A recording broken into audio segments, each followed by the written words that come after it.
le poids, on va monter sur la balance et on va voir que le poids ne bouge pas. On va vivre ça comme un échec, c'est démotivant et du coup on craque et on respecte plus le régime.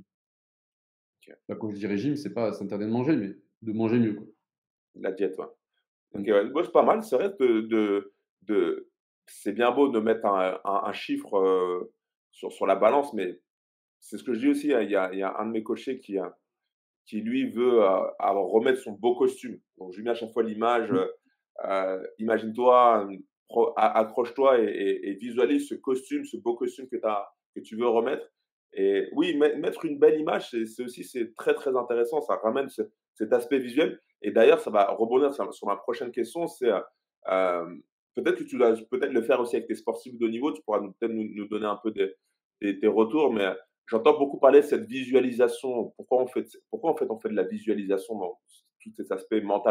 Peut-être que tu en fais ou peut-être tu en fais pas, mais voilà. Ouais, si, si, bien sûr, ça fait partie des outils de la préparation mentale, Ouais, l'imagerie motrice, donc c'est en fait, on est tous, dotés de cet outil, l'image mentale, et d'ailleurs, il y a environ 1 ou 2 de la population, mondiale qui n'a pas cet outil-là. En fait, c'est comme un petit handicap, OK. et si je me trompe pas, ça s'appelle d'être, l'aphantasie, aphantasie, je crois. À C'est qu'on ne fantasio. peut pas se reproduire d'image mentale et souvent, ça peut se détecter très rapidement chez les enfants. Donc dans les classes, souvent, il y en a un sur, ouais, il y a 1 environ, donc pour dessiner. En fait, quand on veut dessiner, en fait, sachant que le cerveau, il va toujours anticiper, quand on veut dessiner, et beh, il va anticiper le dessin et on va reproduire ce qu'on voit. En gros, c'est ça. Si je te pose une question, je te demande de quelle couleur est ta voiture, forcément, sans t'en rendre compte, inconsciemment, tu vas la visualiser avant de me répondre. En fait, c'est un mécanisme vraiment naturel, la visualisation. Hem Et donc, sachant que c'est un outil que l'on a, et ben, autant l'utiliser correctement. En plus, donc maintenant, il y a plein de recherches qui sont faites, des recherches très récentes. Et d'ailleurs, vous pouvez voir les travaux de Aymeric Guillot, c'est quelqu'un que j'ai reçu en visio sur le réseau d'ailleurs que je propose. C'est un chercheur dans ce domaine, il est assez réputé et très connu. Il est aussi préparateur mental en même temps. OK. Et il est professeur des universités aussi, à Lyon et en fait, la visualisation mentale, ça permet de en fait, je vais essayer de faire très, très simple, hein, mais c'est pas toujours facile, mais en gros, quand, quelqu'un nous donne, si, quelqu'un me dit, «Tu dois te lever de ta chaise», donc Ouais. j'entends ce que je dois faire. Quand je vois quelqu'un le faire aussi, quelqu'un qui se lève de sa chaise ou quand moi je vais le faire, je vais me lever de ma chaise et ben, en fait, il y a des parties du cerveau communes qui vont être en jeu. Donc il y a le cerveau, il fait très peu de différence. Alors il fait la différence, hein, mais très peu de différence entre les parties du cerveau heu, qui sont mises en jeu quand, on va faire le geste ou quand on va le voir faire ou quand on va entendre l'énoncé. Donc quand on sait ça, ça veut dire qu'on va pouvoir limite pratiquer un sport, mais sans avoir la fatigue physique. Donc chez les sportifs qui sont blessés, par exemple, et ben, pour ne pas perdre la technique, pour ne pas perdre, plein d'automatismes, et ben, on va pouvoir continuer de s'entraîner, mais en visualisant. Donc on peut se visualiser et ça fait quand même, progresser, en fait. On peut progresser juste comme ça. Donc Donc c'est pour ça qu'on visualisez-vous. Ouais, Ouais, donc ça peut être utilisé pour la technique, hein, comme je le ouais. disais, mais ça peut aussi être, utilisé émotionnellement aussi, par exemple. Donc une situation qui nous fait peur, admettons, donc je prends l'exemple des sportifs parce que c'est ce que je vois le mieux, mais un sportif qui va rentrer dans un stade ou pour une compète importante, et ben, ce moment-là va lui faire peur. Donc forcément, il a peur, il va être très stressé et Mmh. s'il est très stressé et ben, sa performance, elle va être, moins bonne qu'avant. Et donc on peut revivre mentalement cette situation, OK, pour s'entraîner avant qu'elle arrive. Hop, on va vivre cette situation et on va travailler émotionnellement pour pouvoir se sentir, en sécurité dans cet environnement-là, qui est la compétition. Et ça permet de s'entraîner à vivre ce moment. Donc quand il arrive en vrai, et ben, on vit plus ça comme quelque chose d'inconnu dans lequel on ne sait pas, ce qui va se passer finalement. On est un peu habitué et ça permet d'atténuer le stress. Ça, c'est un exemple aussi qu'on peut faire. Et on peut le travailler donc sur plusieurs domaines, OK. Donc ça veut dire notamment des la per l'objectif comme tu disais, ouais. pour se voir, rentrer dans un costume. Donc on peut visualiser un objectif dedans. Ouais, bah, c'est clair et parce que moi, j'ai beaucoup de personnes qui sont, bah, au travail, qui ont une vie quotidienne assez stressante et peut-être même de rajouter cette partie visualisation donc bah, déjà se voir au boulot, essayer de mieux gérer les situations qui sont stressantes. Déjà en amont, ça peut vous aider et ensuite visualiser vos entraînements. C'est-à-dire, voyez, bah, les prochaines séances qui vont arriver, voyez-vous un peu, bah, faire les pompes, les exercices, mais voyez plus loin, voyez l'objectif final, c'est, le costume ou c'est le sourire des enfants qui vous voient, en pleine forme, c'est, voilà et aller plus loin. Parce que moi, par exemple, j'ai fait le marathon, je me suis préparé en un mois, j'en parle beaucoup et moi, quand j'étais sur le tapis, je me rappelle, évidemment, vu qu'il y a le cerveau qui qui qui qui fume un petit peu et et je visualisais, je me voyais passer la ligne d'arrivée, en fait. Ouais, Alors OK. que j'étais encore à 2 3 semaines du marathon, je l'avais jamais fait, mais là, il y avait une chose que je pensais, c'était quand j'allais passer cette ligne d'arrivée et qu'on allait me mettre la médaille autour du cou. Je pensais qu'à ça, cette ligne d'arrivée, cette ligne d'arrivée, cette ligne et quand j'étais sur le marathon, je voyais pas ça comme une épreuve où ça va être difficile. Je me disais juste que chaque pas que je fais là, que je suis en train de faire, les 10 mètres, les 20 mètres, les 30 mètres, ça me rapproche de cette ligne, en fait. C'est pour ça que j'allais comme un fou bah, pour atteindre cette ligne d'arrivée, en fait. Ouais. Et ouais et donc du coup, ça permet aussi de voir les choses différemment, en fait. Ouais, Parce que donc par exemple, sur le marathon, tu peux t'imaginer, te visualiser en train de le faire plutôt que de le vivre vraiment. Tu peux te voir un petit peu, en mode satellite ou pour voir, la distance qui te reste à parcourir, par exemple et ça peut exactement. atténuer un petit peu, ça peut permettre de et hem ça permet de la restructuration cognitive aussi. Donc ça, c'est quand, de voir les choses différemment, ça permet de, les appréhender différemment. Donc quand on les appréhende pas de la meilleure manière et ben, de le voir différemment, ça permet d'atténuer, certaines perceptions. Et puis je voulais dire autre chose, j'ai oublié du coup. Parce Ah que je bah, parle t'inquiète, il y a encore beaucoup de choses à dire il y a et plein de d'ailleurs, choses à dire là-dessus. toi qui as vu on va rester un peu sur l'aspect Mmh. performance, mais ça va aussi aider les personnes qui regardent la vidéo. Toi qui as vu des sportifs, pour toi, c'est quoi qui différencie un peu, hem, celles qui réussissent de celles qui échouent? Est-ce que ça se joue à un rien? Est-ce que ça se joue à Alors la mental? Par première exemple, réponse que des je gens qui ont donnerais, un objectif et qui l'atteignent pas, c'est quoi en fait?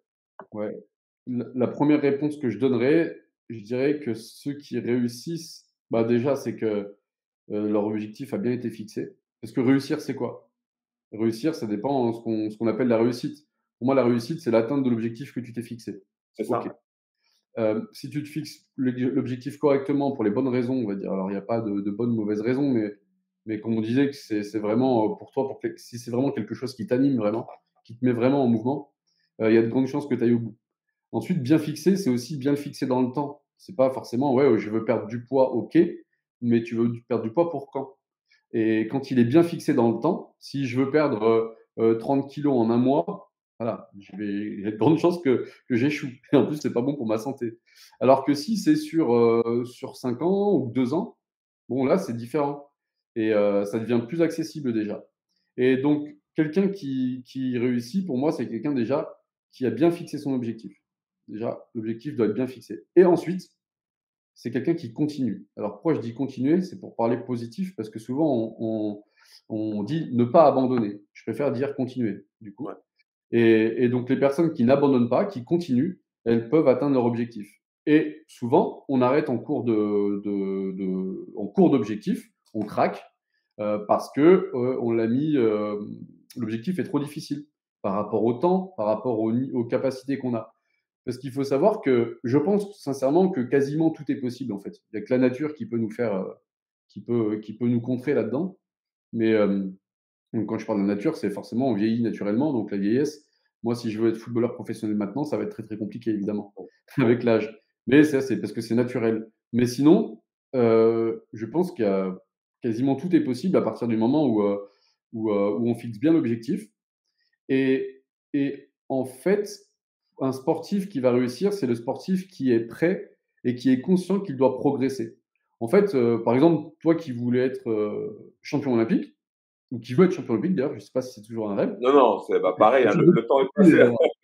Le temps est Donc passé. toi qui veux être champion olympique, si tu te dis, «Je veux être champion olympique, ben, dans 2 ans» et que ton niveau, il est pas encore au niveau d'un champion olympique, il faut accepter de savoir ce qu'on a travaillé. Parce que c'est normal de pas avoir le niveau du champion olympique tout de suite et on va d'abord passer des compétitions, gagner d'autres choses, et ensuite on va devenir champion olympique. Donc c'est important de mettre des étapes et il faut commencer petit à petit. Et comme ça, on voit qu'on avance. Comme par exemple, je parlais du poids qui ne descend pas, ça démotive. Et ben, à l'inverse, pour que ça motive, c'est qu'il faut qu'on voit que l'on avance vers l'objectif. Donc, il faut qu'on voit une progression. Pour progresser, il faut être conscient de savoir ben, dans quel domaine on doit progresser pour atteindre notre objectif. Parce que si tout ça n'est pas clair et tout ça n'est pas euh, logique, si je progresse dans un domaine, mais que ça n'a aucun intérêt pour l'atteinte de mon objectif, ouais, j'ai progressé, mais je ne vais pas dans la bonne direction. En fait, alors je répète 15 000 fois le mot objectif parce que c'est vraiment ça qu'il faut garder en tête, c'est que l'objectif, c'est une direction dans laquelle on veut aller. Et finalement, quand j'accompagne un sportif, une fois qu'on a fixé, qu'on sait dans quelle direction on veut aller, peu importe si on atteint cet objectif ou pas, mais on sait que ce qui va être le plus enrichissant, c'est le chemin pour arriver à cette destination. Et donc, on va se concentrer sur le chemin. Quelle personne on va rencontrer pendant que je vais faire ça. Tu vois, ben, dans mon travail, du coup, ça m'a permis de te rencontrer. Ouais. Peu importe si j'arrive à atteindre mon objectif que je me suis fixé dans la préparation mentale, ce qui va être important, c'est voilà, ben, je t'ai rencontré toi parce que j'ai été dans cette direction-là. Et, et, euh, et voilà, c'est enrichissant de rencontrer des gens.